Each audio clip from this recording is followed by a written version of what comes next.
My guests today are two patient advocates who offer workshops to help to eliminate shame, stigma, and internalized ableism. Stay tuned. What they're doing is super interesting. But first, let me remind you that Patients Getting Paid is more than just this podcast. It's a membership community that teaches people with chronic illness how to find and create work that both accommodates their health and generates an income. Inside the membership, you'll find weekly updated condition-specific gigs, brainstorming sessions, accountability posts, coaching calls, co-workings several times each month. And did I mention the incredible community of chronics in there? Well, they've all become friends and collaborators and accountability partners and cheerleaders. Just what you need when you're moving to a chronicpreneur lifestyle.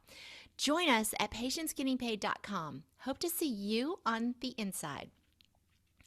Lainie, Ishbia, and Estela Lugo are friends, business partners, and chronicpreneurs. They have a podcast and workshop series sponsored by Trendable in partnership with the Hereditary Neuropathy Foundation. These ladies have created the EmBRACE series to help empower people with disabilities and chronic conditions to look and feel their best and to ultimately live their best lives. Through their communication and assertiveness trainings, disability hacks, and confidence-building exercises, Lainie and Estela have helped hundreds of individuals living with physical challenges to improve their quality of life while cultivating a true chronicpreneur business and lifestyle. Welcome, ladies. Hi, Hi, Kathy. Oh, I'm so glad you're both here and you look beautiful. If y'all are just listening, do yourself a favor and get on the YouTube channel and take a look at these beauties. They look fantastic. So, let's just start at the beginning. Will each of you please share your particular chronic illness or disability challenge with our community? Ellen, you want to start? Sure. Okay. So I was born with a rare disease called Charcot-Marie-Tooth disorder. It's called CMT for short. It has absolutely nothing to do with teeth. It's CMT shows up differently in many different people, different types. The type I have is hereditary.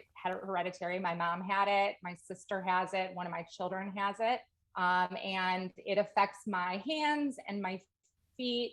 I wear leg braces to walk and to balance, and I have no ability to button anything or pick up a quarter off the ground. And it's slowly progressive. Yeah. Got it. And I also have CMT, which is how we met. So I was diagnosed early in life, about 3 or 4 years old. Ours was just a spontaneous mutation out of nowhere. So actually, my sister and I both have it. And it stops there for us. Our children do not have it, fortunately. But yeah, we grew up wearing leg braces and, spending our days as the poster child of Long Island, New York, going to fundraisers and dance-a-thons in the 80s and all that cool stuff. So I was always very heavily involved in advocacy, and that's kind of the environment I grew up in. So Okay, excellent. Yeah. And y'all are patient advocates now and doing all kinds of interesting things. I typically ask chronicpreneurs when they come on here, what kind of work did you do prior to your diagnosis? But so you were kids. I mean, yeah, we right? started. Yeah. Known. Yeah, your whole life. Well, not so much me. That was definitely Estela. I Okay. grew up with this disease, and it wasn't something I was proud of or comfortable with ever Right. until actually, I was an adult. So it was very secretive. My disabilities are mostly invisible. So if you saw me walking down the street, you wouldn't know, that I have hand or feet problems, most likely. And I was ashamed of it for most of my life until I came out, I guess, as having a disability and realized how incredibly powerful it can be to be so vulnerable with others and to not pretend. So, Right. Isn't that interesting that like you feel so vulnerable, so you keep things to yourself, but the power is really in shared vulnerability, right? Like this is going to stay with me because I'm going to make sense at the end of this. And it's only happening because my class reunion's coming up. But I remember looking at so many girls in my class and thinking they were so pretty and they had the best clothes and they had the best personality and yada, yada, yada. And I'm just this nothing, blah, blah, blah, right? And then I go to class reunions and they are saying, well, I thought that of you. And I'm like, if Mm, only we would have been talking, we wouldn't have all felt, this way. It's when you share your vulnerability that you recognize yourself and others and kind of evens the playing field. And you can, you know, all, what is it? All, the tide lifts all boats, Yeah, right? I So, totally don't know that analogy, but 100, 100%, like, by not pretending and not trying to be the perfect mom, the perfect person, the perfect yeah, looking woman, other people are drawn to you, right. that's and how, it builds yep. like better friendships, better relationships. And I don't know why we like didn't learn that growing up. It was Right. almost like you had to be this certain way, or at least you thought. And that girl who was the most gorgeous, the skinniest, the whatever you Yeah. thought was probably the most insecure. Yeah. Mm. Ironic, but true. Um, so tell me about your chronicpreneur journey and how your business allows you both to better accommodate your health. I'm Yeah, assuming it does.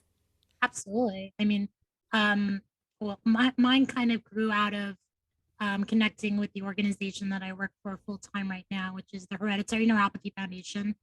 So again, this underlying theme of vulnerability, they decided to release and fund a documentary by the name of Bernadette.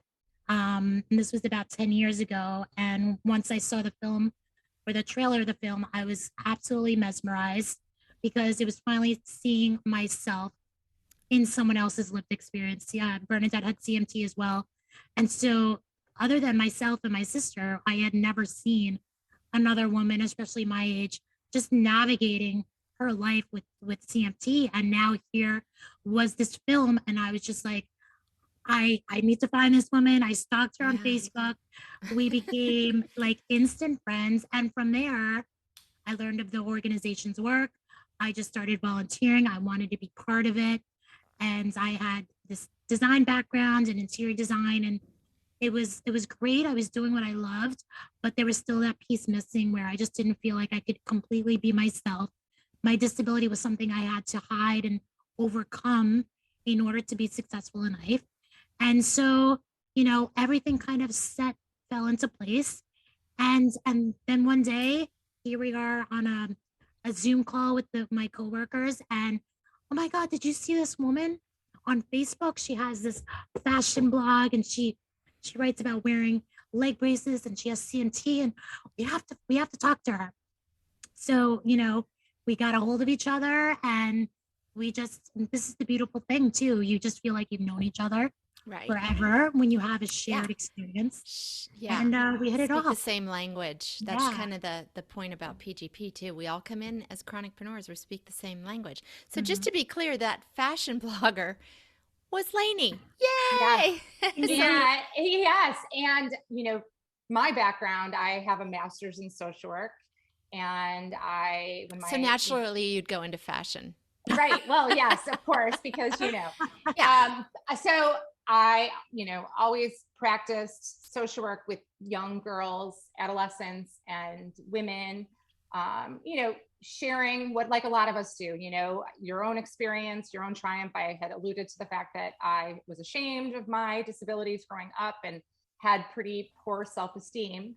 But on the outside, I was the popular girl in school. And so I found that social work was a great avenue for me to be able to connect with other young adults who were just like me. Yeah. But then, I got older, and not that you're not good when you're not older, but the connection of having a young 20 something and 30 something sitting on the floor and doing therapy changes. So I kind of didn't love, being this real therapist Yeah. and liked the group part of it.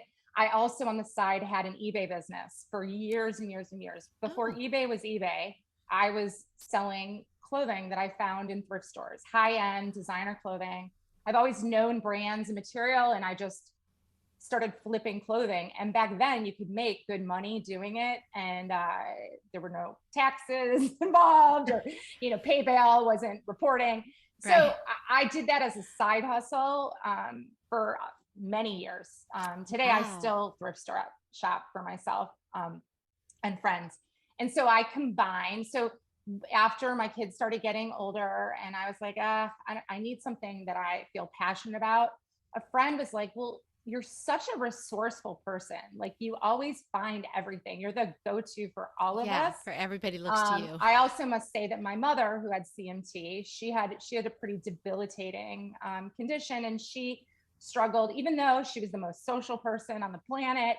She cared about fashion. She cared about how she looked. She cared about going and getting out and being busy, but she couldn't zip up her pants. She found it difficult to put on her shoes, to even find shoes. And I watched her and helped her to find hacks to be able to do those things. And a friend of mine, when I was having lunch with them, they're like, well, why don't you just combine it all? Yeah. And so I did. So Trendable kind of was born from a desire to give back, also to tell people, if you wear leg braces, I'm not a doctor, but you don't have to follow all the rules that you think you do. Those rules are written by people who don't actually have disabilities. And what I learned is that shoes, when they fit and they don't fall off, it doesn't really matter. It's all good. So, I help people to do all of that. And when we connected with Estela and H&F, it just so happened my mom passed away 3 weeks later from the launch of Trendable. And the Hereditary Neuropathy Foundation, Estela, my friends there, they sent me the most beautiful plant. And I didn't even know these people. So it was really this community, my community at Trendable and my community through HMF helped me, through that grieving process, and giving back always does that, Truth. So. Absolutely. So at what point then did you all, okay, you met each other, you liked each other, you're going steady. How did you decide to become business partners, and what did that look like? Yeah, so through the HNF, we have annual summits, patient-centric summits, where we as patients, we kind of figure out what's most needed, what's most important. And so the second day of our summit, the first day was medical. The second day was really about empowering patients with just, the power of our emotions. And Lainie had suggested, why don't we do a workshop on assertiveness, how to be assertive with CMT. And I was like, wow, I've never heard this is a really unique idea. And I was always really drawn to psychology, but I never had the framework to kind of combine it with disability. And here Lainie was she had this idea of a workshop. And so together we kind of put together this session with role playing and with humor. And we're like, oh my God, that was so fun. We had all the patients engaged and cracking up, and but at the same time, they were learning tools that they could take back to them back home that really felt good, that they could bring to their everyday interactions and their relationships. So that's kind of where that light bulb moment. Yeah. And you're like, we should do more of these. We've got something here. Yeah. That's so cool. And so talk to me a little bit about those workshops, because that's where I met y'all. And I've been trying to figure out how. That's been a while ago now, because I still have COVID brain where there's such a time warp. I really don't know about time anymore. I really don't. Yeah. But that was definitely was that at Health Union? Was that? Yeah. It was. Okay. Yes. Okay. So that was a while ago, because they haven't done an in-person in that was probably 3 years. 2019. Yeah, that was Okay, our yeah. first that was our first booked gig, right? We had just been doing this for the foundation and kind of That's doing what I a thought. test I run. remembered y'all telling me that. Yeah, and that's we're so. Whoa, let's take this to the next level. And so that's really where, we started to put together our slides and really building and growing this in a way that could apply to other types of disabilities as well. We really started to see the parallels between not just what we were experiencing, but what how we could benefit others with other types of disabilities. Right. And so I know that Health Union, which is such an amazing organization, was the first gig, but you have gone way beyond sort of, patient advocacy gigs and patient-centric things. You've really expanded to, you were sharing with me, I know Levi's was one, and Pinterest. Lockheed Yeah. Martin. Yeah. Yeah. Wow. Congratulations Yeah. on those big gets to begin with. But how does that how does that work? In other words, I know you were speaking to all of us patient advocates at Health Union. Sort of, what is your slant with these other companies? Yeah. So we, with patients, with people, with caregivers, it's a totally different workshop. Our goal with those workshops, like we did for Health Union, which are completely customizable, of course, but really it's all about empowering people to use their voices, to role play situations that are uncomfortable, like someone, doubting your disability or judging you, and responses that you can give for that. I think in that workshop, we did this cool, we used someone as a volunteer and used different clothing to, symbolize the baggage that we carry about our own disabilities. With your luggage, I remember. Yeah, exactly. Right. So we do those kinds of things with patients, with people on assertiveness and self-esteem and that kind of thing. And then with businesses, we found, they have a whole other set of issues, which is really understanding how to communicate in general with people and about people with disabilities that are in their workplaces. So, there's a lot of people out there doing, these are the words to use, or this is, how to be an inclusive workspace. Ours is really about, real life, everyday situations where the people that are working for you may be hiding what they have because the environment itself doesn't feel safe. And how can we make, the language more inclusive? How can a manager, give accommodations without other people being resentful? Those kinds of role play situations. And we also do a whole thing, because obviously fashion. That was a bonus between Estela and I. It's my interest too. And Estela has a background, a degree in design. Fantastic. So we use that to do a lot of work with companies who are creating fashion lines or shoe brands. And, either it's workshops with their designers or their teams before they launch. And it's all about disability empathy. It's about how can you possibly, you can do all your focus groups, but unless you get it, the best way you can possibly get it, it will not be received by the community in the way you want it to. And I love that you said you work with a lot of these companies before launch, because I did a panel years ago for HIMSS, and I'm never going to remember what the hell that stands for, but it's a huge conference out in Orlando every year, and it's, health information, I don't know, something. But there were a million booths, and I was on this panel, and I had walked around and talked to all these companies that were showing me these apps for folks with MS or different chronic conditions, or this, that, and the other thing. And I remember clearly looking at this app, and it was flashing, and it had crazy colors, and I said, I literally can't look at this. And I have MS, and you're marketing this to people with MS. We can't handle that kind of flashing. We get sensory overload. So I threw out what I planned on talking about that day on that panel, and I just got up there and I said, the best thing I can tell y'all is work with patients at conception.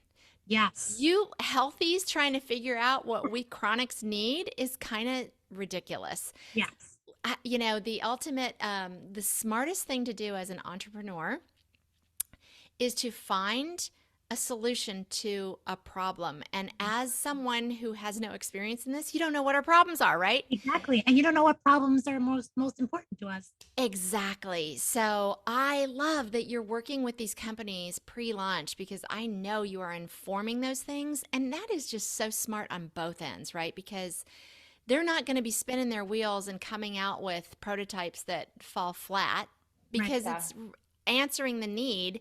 And then the people that they're providing the solution for are truly getting the right solution for them. I mean, you two are really the important step that I think has been missing in so many, particularly product-based endeavors. So kudos to you. Yeah, and definitely, like we've talked about with you, what you do with your patients getting paid is a perfect union, because what we discourage companies to do is just to do these focus groups and think that you're having input, you're getting input. It should be that people with disabilities are employed from start to finish and throughout the, and then when it launches The and marketing and the advertising. everything, because Yes. they think that they've checked the boxes by doing these big focus groups, but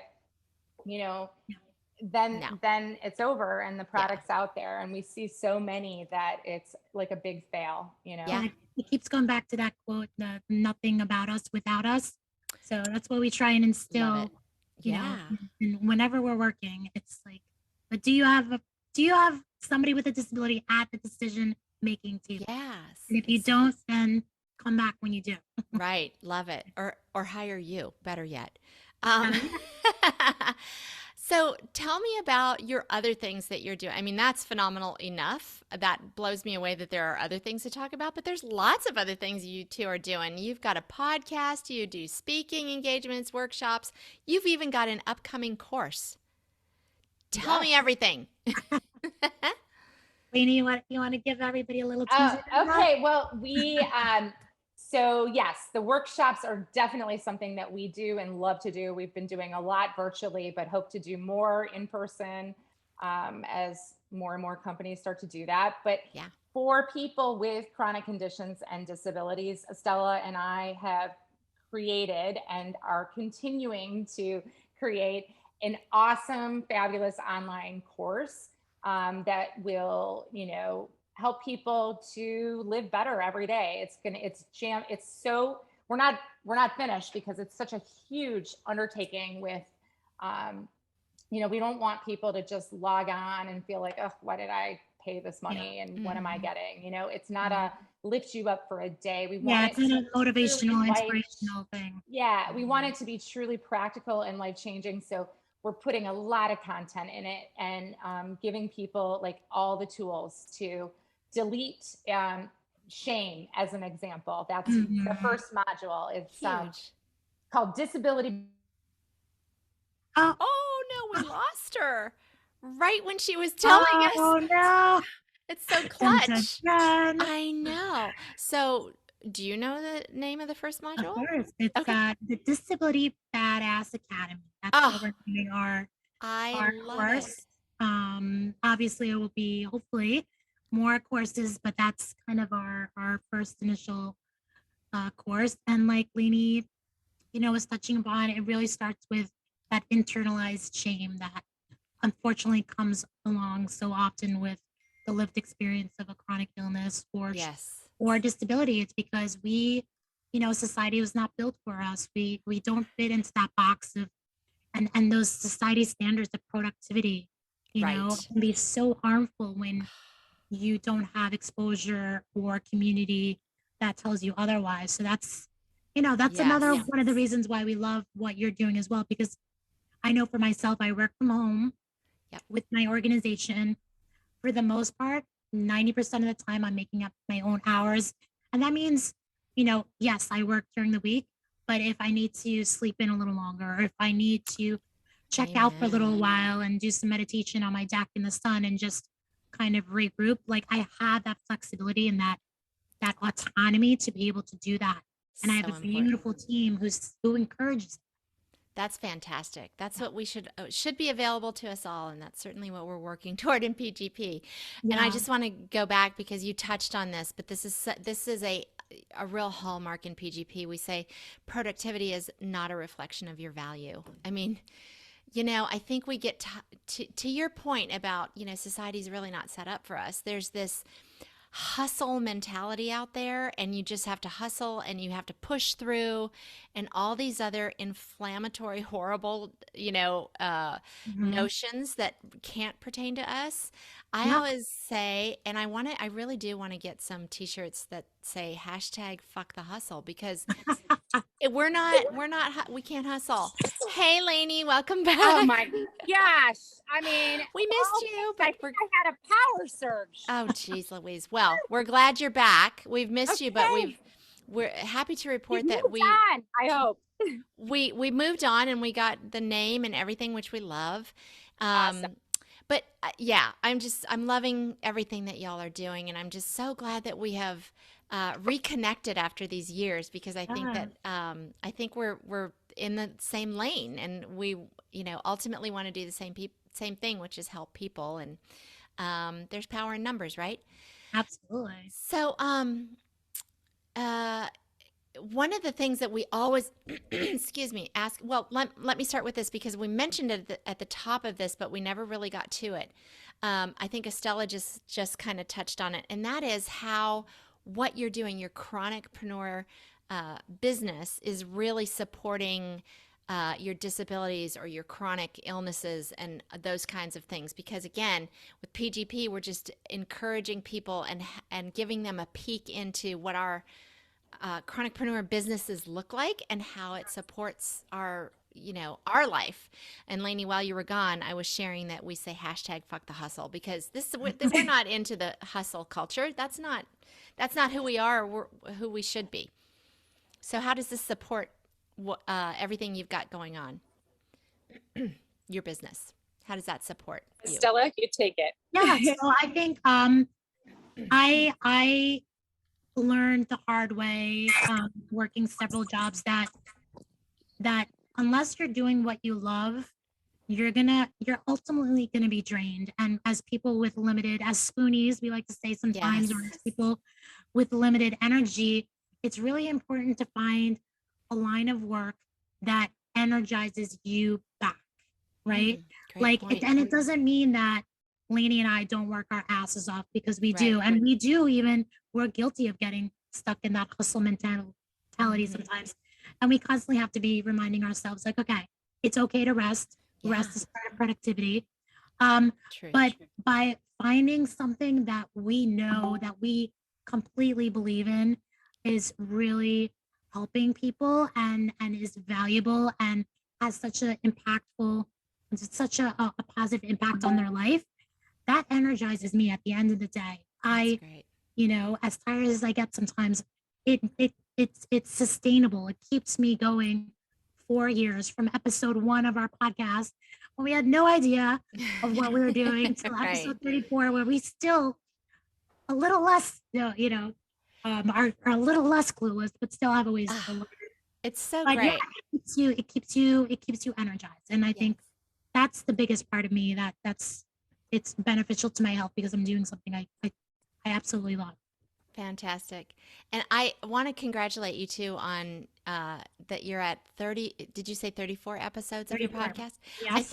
I think I shared with you this week that the average podcast, like way more than, I just heard this too, 70%, I think, pod fade after 6 episodes. Isn't that crazy? Yeah, I had no idea. Wow. Yeah, so you look up a podcast and you see, all these thousands and thousands of podcasts. If you look into them, the vast majority of them have 6 or less episodes, and then they just quit.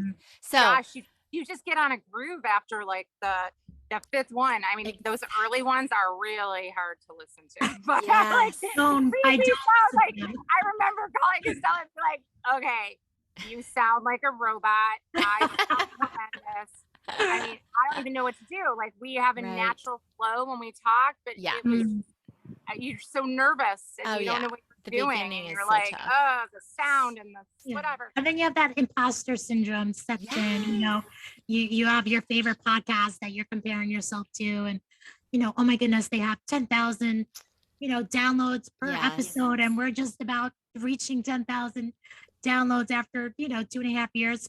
But I think it's all part of, giving yourself credit for where you've come, no matter what that looks like. Exactly. And not comparing yourself to other people, and just and having an authentic desire to learn. Like, we love learning from other members of our community, because everyone has their own experience and skills and stories to tell, and we love that.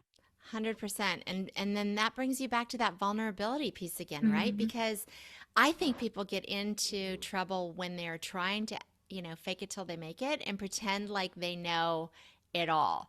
If you go into anything and go, I really don't know shit, but I'm going to ask a million questions. I'm going to be honest and tell everybody, I really don't know shit about this. Could you help me? People want to inherently help other people. Just don't be a jackass. Like, don't act like you know what you're doing. Right. I'll get off my soapbox now.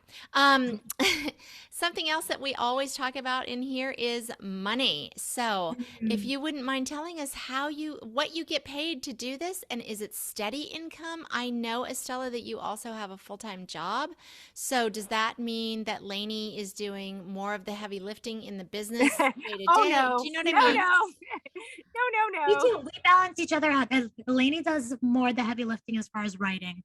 She's just like a prolific writer, and she can just knock out pages and pages of content where I literally have to like sit with like a paragraph for like 2 hours to make sure that it's, perfect. So she's much more productive in that way. But I think, we balanced each other out really well, and we give each other, space. She knows that I have my plate full with my full-time job. And so we're just aware of that and mindful of that. And as far as money, our first gig was the health union, and what was that, $500 each? Our first paid gig. We did a lot. Exactly. Right.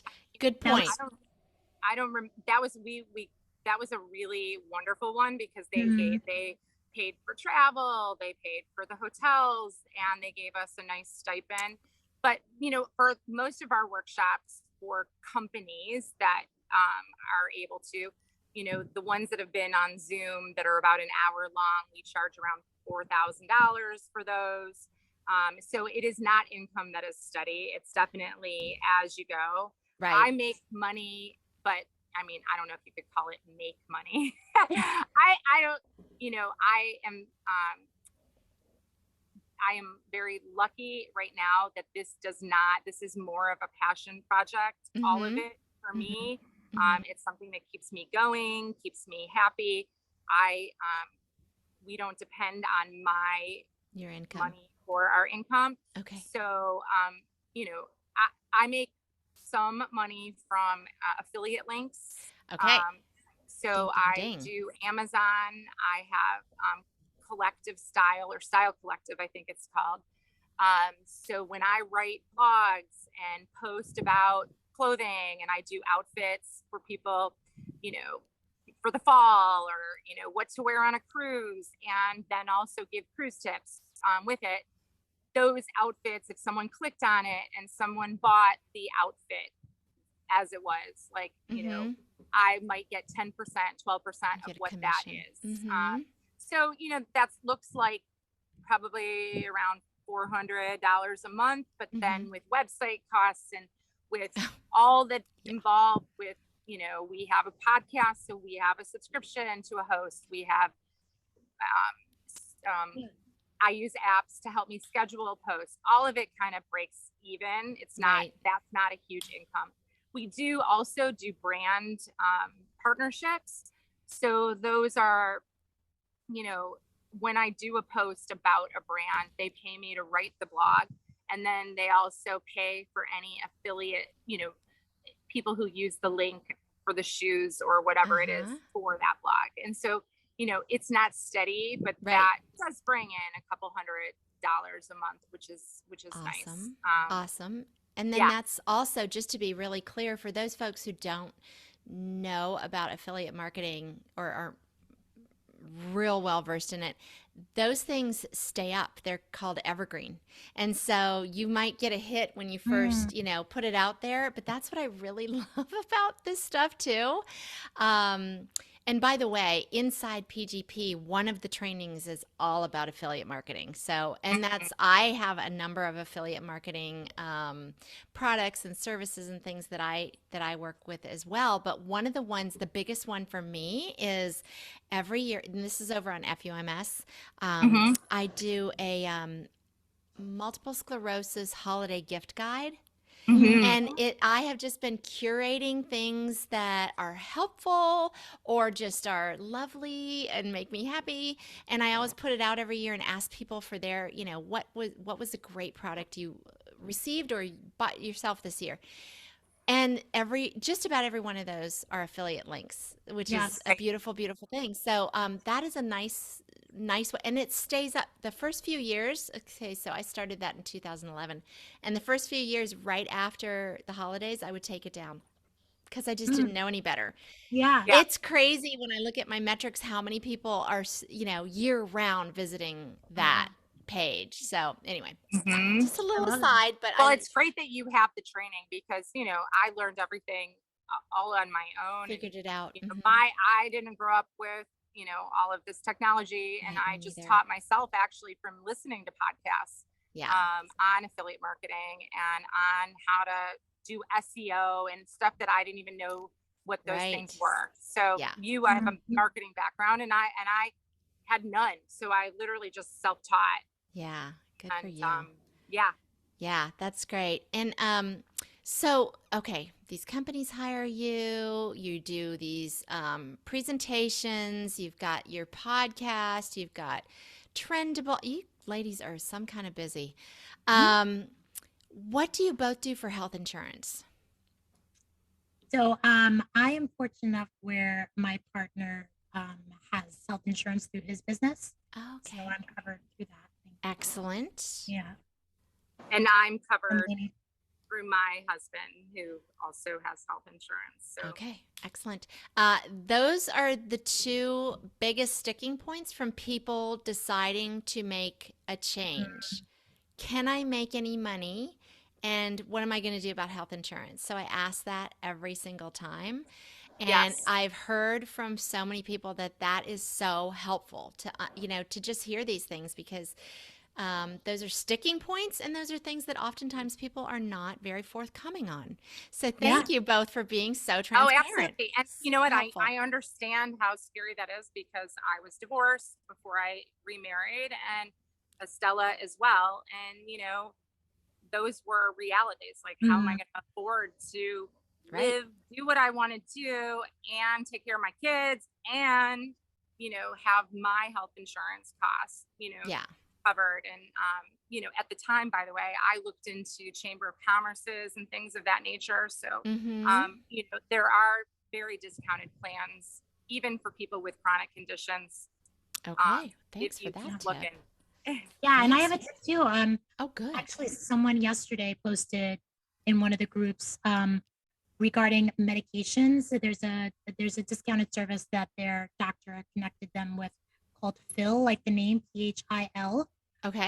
That she ended up paying 50% or a third of what her regular medication costs were. So I just wanted to throw that out there as well. I know there's more and more of those kind of initiatives.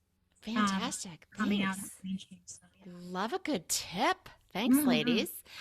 Have you incorporated or filed as an LLC, and do you recommend starting with a legal structure in place?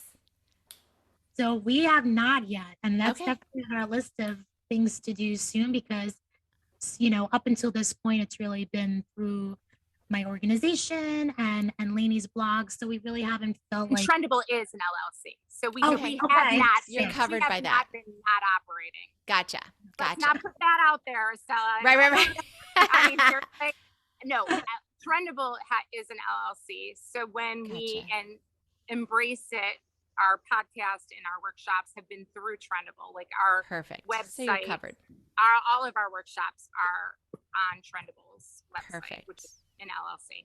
Perfect. And I know I said it in your intro, but I want to say it again, like you just mentioned, that your podcast and your workshops are called EmBRACE It. And we're going to give there's going to be a million links. So no worries. Don't drive off the road if you're trying to write this stuff down. Do y'all have any special tools or apps that you find helpful in either your work or just life in general? You might need it's another so episode. interesting.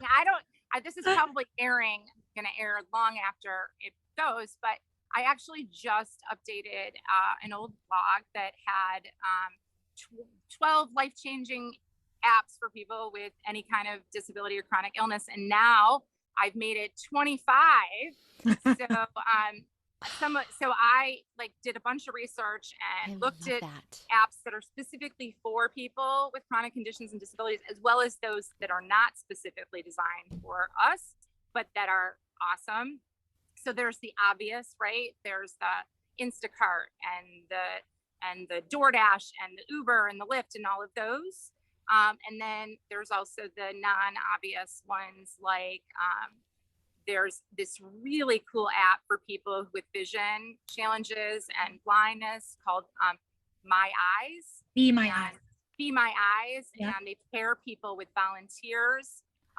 Volunteers are literally nationwide, and they're seeing volunteers so if you're at a grocery store and you have difficulty reading the signs or the labeling, or you're getting dressed and don't know what color you're wearing, the app calls one of those volunteers who literally over the phone is telling you what, is reading the information for you. I love that. So that's one that I loved. Yeah. But there's also, there's so many great ones, and some of them are already built into our phones and devices already, and we just don't know how to use them. So as an example, I put on there, what is that? When you, oh my goodness. See, I'm losing it. But girl, it's probably because you're talking to me. It's catchy. I've had cog fog. I put in there how to use the ability to talk to text. Okay, good. And that's also, helpful. A few other features that are already on most people's devices, and that's Android and Google and Apple devices that you have, and you just need to set up. Right? Like a lot of these apps, even the app for driving, the Maps app, as an example. Yeah. Like they've now, in order to, if you want to use it and use a wheelchair, there is a section to be able to add that to your profile. So you'd be able to use it like other apps that were specifically for people in wheelchairs to find restrooms and whatnot. Now that Maps app has that. So Google Maps you can use to find an accessible restroom. And if you aren't a wheelchair user, but you have difficulty walking or doing curbs, you can literally zoom in like Google Maps does, and you can see the entrance to a building that you're going to see where to park, or if you even want to go to that building. Oh my gosh. There's another one called iAccess.life. Oh, that's on my list. Yeah. So, but that kind of, it's like the Yelp of accessibility. So users will rate a venue or a restaurant or anything with, their accessibility rating, I love it. You get it from the user's experience, which I think is really powerful. That's fantastic. I want to give you one more. There's Please. One fuel service, which is really cool. And that's a lot of people, especially with mobility challenges and hand problems, have difficulty using gas pumps and unscrewing the things. There's an app called Fuel Service where it basically notifies and tells you which gas stations in wherever you are have service people who can help you. Oh my and goodness. then it lets you know how long you will wait at the pump for them to come out. So it gives a timer and tells you when they're available. To use that one. I never knew that one. Thank you, Lainie. See? That's right. You ladies are amazing. Normally I ask this and everybody's like, Excel, does that count? And that's as much as I get. If you don't mind, I will link to your post about that. Absolutely. And Fantastic. absolutely. We'll send that to you for sure. Excellent. We'll put a link to that. Oh my gosh, I'm so excited. So what advice would you give to other chronics or those with disabilities who want to do something more flexible or remote, either full-time or as a side hustle? Best advice. I always go back to find, tap into what you love doing and talk to other people about it, because somebody might be able to pick up on what your strengths are and skills are, maybe differently or better than you in some cases. Like, you're really good at this, just like kind of Lainie's friend suggested the fashion thing. So I think that's a good place to start. Great point. Also connecting with other community members in your, whether it's your disease group or your own kind of community, to see what needs are out there and how you might bring your skills to solve a problem, right? So instead of starting from a place of what kind of business should I go into, it's more about what kind of problems can I help solve, and using my skill set, my experience, how can I bring value to that? I love that. And I would also say that, it's very easy nowadays to take courses online to get certifications in just about anything. Yeah. Like whether it's medical billing at home, like I'm thinking of things that you can do at home, medical billing. You can take, use Coursera or one of these, apps to find all these courses, and you can learn a skill. A lot of people don't think that they have skills. Well, everyone can learn new skills. So, whatever it may be. And then the other thing would be then, put it out there, like Estela said. And one way to put it out there is on like the Nextdoor apps in people's communities. I mean, I see every day people like, I need work, and there's like a million jobs, right? So, I mean, and all it takes is someone who's like, who does it maybe on your behalf. Hey, I know a great person. She's, have someone else write it if you don't feel comfortable, I love that. Yeah. That's awesome. I love that. Thank you so much, ladies. You're the best. And I just enjoyed getting to spend time with you again. This week. We've seen you 2 days in a row because you're on our podcast. I know. In fact, I might have seen you more than my own husband. All right. Well, we're married in a different way then. Sisterhood. So thank you for sharing your hearts and your souls and your inspirational chronicpreneur stories with the PGP community. If people want to learn more about you or your workshops or your upcoming courses, where do they go? So trend-able.com. So on there, you'll find Lainie's blog. And then if you go to the Book Me section, that's where all of our workshop information is, and our speaking information and details, and some testimonials there. And please check it out. And my organization is hnf-cure.org. That's where anyone who thinks they may have CMT or may have a family member with CMT.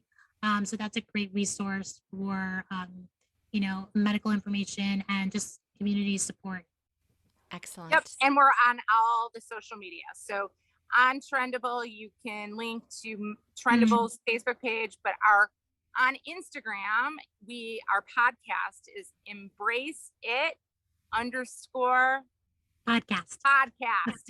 Okay. Like, see, that's where we fill in each other's. Yes, that's so nice that you have that back and forth. How lovely. Excellent. Well, thanks again, ladies. Really appreciate it. So great spending all this time with you. I'm going to miss you next week. Maybe we should do a little catch up next week. I'll miss you. Maybe we should. I'm in. Let's one day we'll do coffee, and then another day we'll do wine. Sounds great. Or we could do wine. That sounds better. Okay, that's even better. I'm in. I didn't want to tell you what I really wanted to do, which was wine both days. But whatever. Thanks for being vulnerable. Thank you. We can do that too. Shared vulnerability, shared wine. Woo! Thank Cheers. you so much for having us on. Yes. We really appreciate it. We love what you're doing. So we thank you. Thank you. And I can't wait for your podcast episode to air. So I know. And I'll whoever post that as well. First gets to, Ready, set, go. All right. Thanks, ladies. Take care. Thank you, Kathy. Bye, everyone. You.